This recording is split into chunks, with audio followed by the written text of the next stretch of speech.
देखिए, अंशों का हरण एवं पुनः निर्गमन पिछले क्लास में आप लोगों को थ्योरी समझा दिए थे। उसका लॉन्ग टाइप क्वेश्चन शुरू किए हैं अभी, बाद में शॉर्ट टाइप भी देखेंगे। लॉन्ग टाइप में क्या है कि पूरा क्लियर हो जाता है, एक एक बात, एक एक पॉइंट क्लियर हो जाएगा इसमें आपको। और शॉर्ट टाइप वाला प्रश्न में क्या है कि सिर्फ फाइनल कॉल या फर्स्ट कॉल एगो पर दे देगा और बात स्पष्ट क्लियर नहीं होगा। सवाल तो बना देंगे लेकिन बात स्पष्ट क्लियर नहीं हो पाएगा, इसीलिए पहले लॉन्ग टाइप देखिए। एक नंबर प्रश्न क्या कहता है, नमा लिमिटेड है ना, नमा लिमिटेड ने 10 रुपया वाले 1 लाख समता अंशों को 2 रुपया प्रीमियम पर जो कि आवंटन पर दे है, किस पर दे है, हाँ, जनता को प्रार्थित करने के लिए निमंत्रण दिए हैं। भुगतान जो है निम्न प्रकार है, आवेदन पर 2 रुपया मांगा है, अलॉटमेंट पर 6 रुपया मांगा है।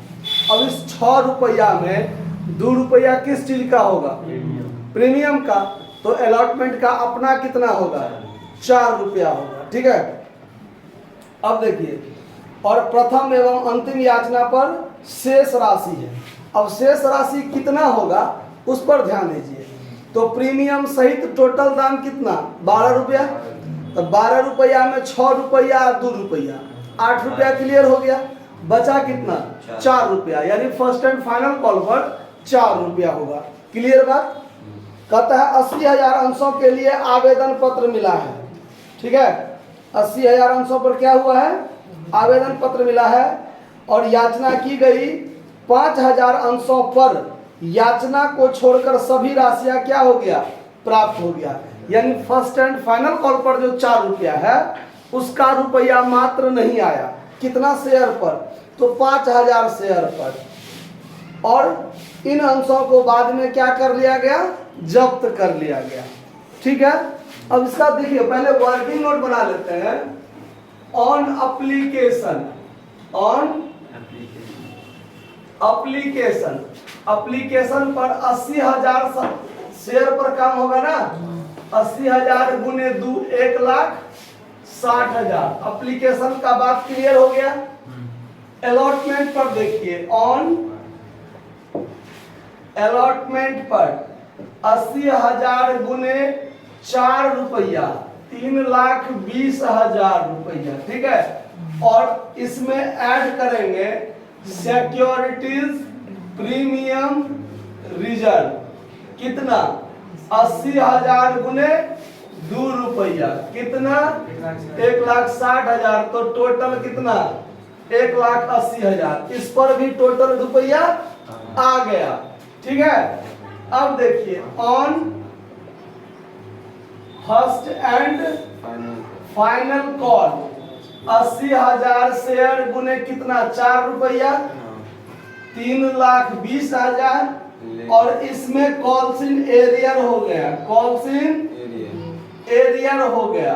कितना शेयर पर, 5,000 गुने 4, 5,000 गुने, यानी 20,000 आया। कितना, 3 लाख। समझ में आया।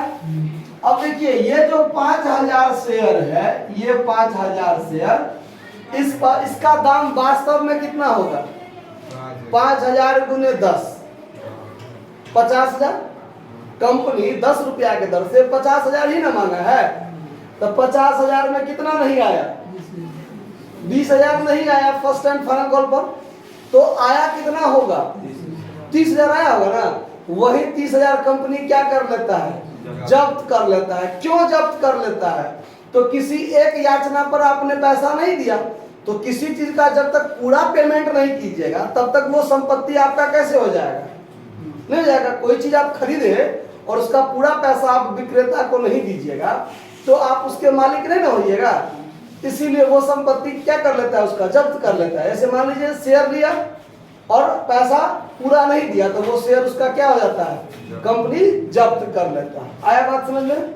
अब देखिए, इसका जर्नल एंट्री जो बनेगा, journal entry in the books of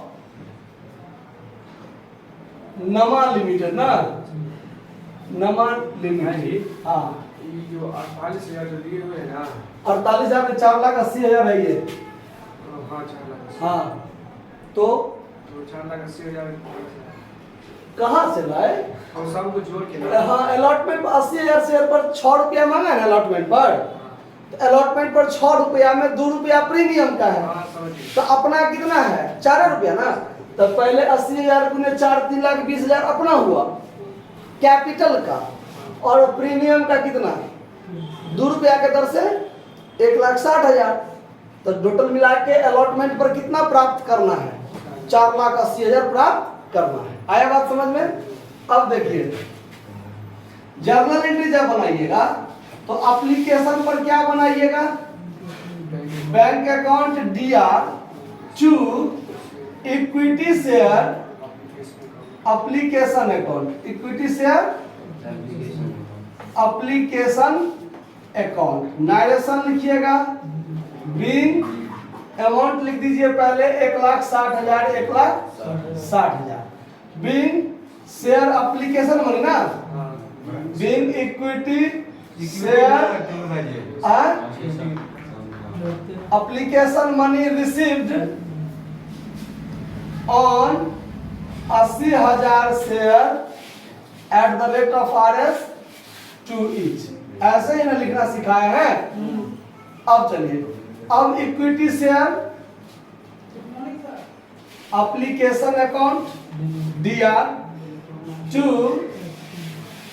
equity share capital account, narration लिखिएगा, being equity share application money transferred to equity share capital account. आया बात समझ में?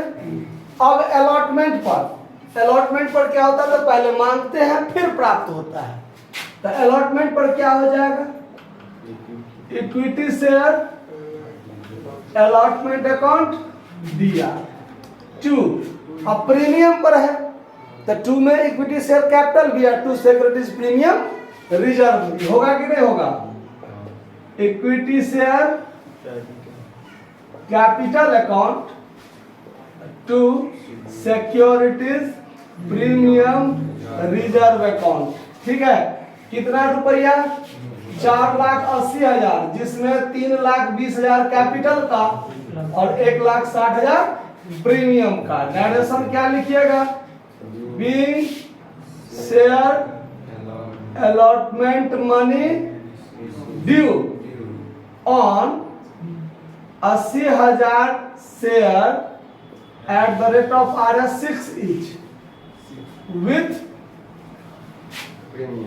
securities premium at the rate of RS 2 each। आया बात समझ में?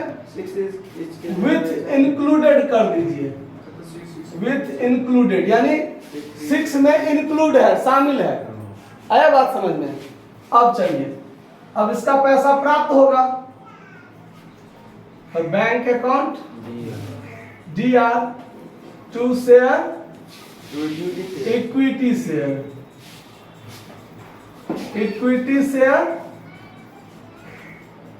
अलॉटमेंट अकाउंट, कितना रुपया 4,80,000, 4,80,000। नरेशन लिख दीजिए, being equity share allotment money received, सिर्फ इतना ही लिखे, क्योंकि हमको जगह बचा के रखना है, आगे और बहुत सारा एंट्री है। अब फर्स्ट एंड फाइनल कॉल पर मांगेंगे इतना और प्राप्त होगा इतना, तो चलिए मांगिए वाला एंट्री होगा, equity share first and final call account DR to equity share capital account, कितना 3,20,000 ना मांगे हैं, being share first and final call money due on 80,000 share at the rate of RS 4 each, होगा इक्विटी शेयर होगा नहीं ना। और कोई बात नहीं, आप समझ गए ना। चलिए आप लिख लीजिएगा, हमको थोड़ा जगह का भी अभाव रहता है बोर्ड पर, लंबा चौड़ा सवाल है। देखिए अब जब रुपया आएगा तो bank account DR to equity share first and final call account. कितना रुपया आ रहा है? सिर्फ 3 लाख। 3 लाख हो गया। नरेशन होगा being equity share first and final call money received on. अब देखिए कितना शेयर पर पैसा आया है? 80,000 में से 5,000 शेयर पर तो पैसा आया नहीं, 70,000 शेयर पर ना पैसा आया। कितना?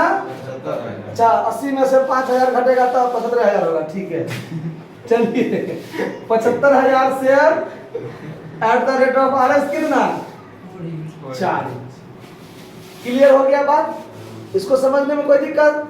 अब चलिए अब होगा एक जब्ती वाला एंट्री, यानी ये जो 5,000 शेयर पर ये 20,000 नहीं आया, जिसके कारण इसका पैसा क्या कर लिया गया? जब्त कर लिया गया। तो देखिए अब क्या होगा, जब्ती के समय शेयर कैपिटल अकाउंट डेबिट होगा, यानी इक्विटी शेयर कैपिटल अकाउंट क्या हो जाएगा? दिया। जब्ती का एंट्री पर ध्यान रखिए, जितना शेयर जब्त करेंगे इक्विटी शेयर कैपिटल अकाउंट दिया, अमाउंट कितना होगा उसको गौर से समझिए। जितना शेयर मैंने जब्त किया और शेयर का मूल्य, जितना मूल्य कंपनी ने उससे मांगा है, तो कंपनी ने कितना पैसा मांगा है? मांगा तो 10 का 10 रुपया है। एप्लीकेशन लेवे किया, अलॉटमेंट मांगवे किया, फर्स्ट एंड फाइनल कॉल मांगवे किया, तो कंपनी ने 10 का 10 रुपया मांग लिया ना। तो 5,000 शेयर जब्त किए हैं और गुने 10 रुपया जो कंपनी ने मांगा है, तो 50,000 रुपया क्या हो जाएगा? इक्विटी शेयर कैपिटल अकाउंट दिया। अब 2 में अब यहां ध्यान ये रखना है कि अंशों का जो निर्गमन हुआ था वो किस चीज पर था? प्रीमियम पर, और प्रीमियम का राशि अलॉटमेंट पर था। तो अलॉटमेंट पर तो रुपया आ गया, कॉल्स इन एरियर तो हुआ नहीं। तो जर्नल जब्ती करते समय सिक्योरिटीज प्रीमियम रिजर्व का कोई छेड़छाड़ नहीं करना है, उसका कोई काम नहीं करना है। आया बात समझ में? तो equity share capital account DR कितना? 50,000। अब चलिए जिस पर रुपया नहीं आया है उसको क्रेडिट करना है। तो किस पर नहीं आया है? फर्स्ट एंड फाइनल कॉल पर, उसको क्रेडिट कर दीजिए to equity share first and final call account. कितना नहीं आया है? तो जितना नहीं आया है उसको यहां लिख दीजिए 20,000। अब इस 50,000 में ये 20,000 नहीं आया, तो इसका मतलब कितना आ गया होगा? 30,000 आ गया होगा। तो जो आ गया रहता है वही ना जब्त होता है, तो वही 30,000 जब्त हो जाएगा। तो यहां लिख देंगे to share forfeiture account. कितना रुपया? 30,000। एंट्री समझ में आ गया? नरेशन लिख दीजिए being 5,000 equity share forfeited eight the rate of RS 10 each। ठीक है, समझ में आया बात? 10 रुपया वाला शेयर था जिसको क्या कर लिया गया? जब्त कर लिया गया। तो यहाँ 10 each के बदला में आप जो है सो कितना रुपया के दर से? 10 रुपया में 4 रुपया नहीं आया, 6 रुपया आया ना। तो वो 6 रुपया के दर से यहाँ लिख दीजिए कि 6 रुपया के दर से क्या हो गया? जब्त हो गया। आया बात समझ में? कोई दिक्कत? सवाल क्लियर है? नोट कर लीजिए। धन्यवाद।